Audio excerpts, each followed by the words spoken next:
Hello everyone, it's Shane Kanto, your Wasteland reviewer, and I'm here to review The Short History of the Long Road. And this is a vagabond story directed and written by Annie Simon Kennedy, starring Sabrina Carpenter, who's a young woman who has been living off the grid with her dad for a long time out of a trailer. They really live by his lifestyle, and they'll go like a little snapshot into the little quirky life that she lives. It's like they'll go to the movie theater and they'll be watching a movie and he'll want to jump out and go to the next one and be like, well, let's skip to the next one, get the most out of this. Just imagine the rest of the movie. And as tensions start to build up with this young woman and this lifestyle, unfortunately tragedy hits. And then she's out on her own. And this story is really about her coming into her own, trying to find her own place in life and finding her mom. And Sabrina Carpenter is a really strong, charismatic lead in this film and really makes the most out of her performance. And she really stands out, and with that strong lead performance really makes this a quality film.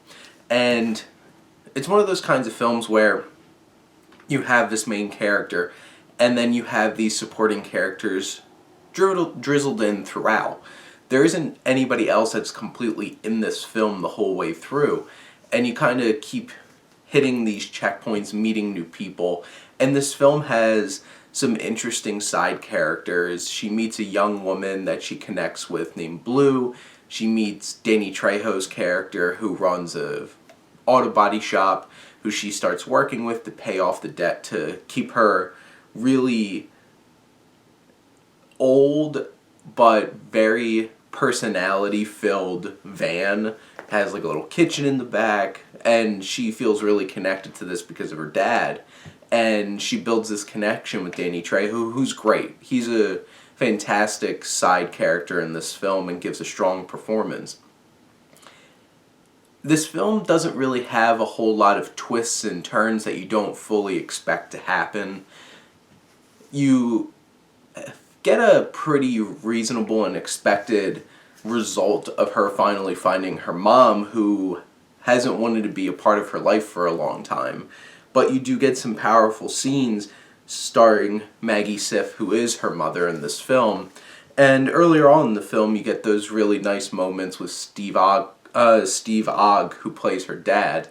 And you get a couple of flashback scenes where she remembers like the great times that she misses with her dad now that she's off on her own. And this film is well directed, it's well crafted, and has very strong performances in it. Where the story might not take you by surprise, or there might not be any of those really crazy dramatic moments, this is a quality film, and I would recommend it. Those are my thoughts on The Short History of the Long Road. Let me know what you think, and let's talk some movies. But thank you as always for tuning in and supporting your Wasteland reviewer.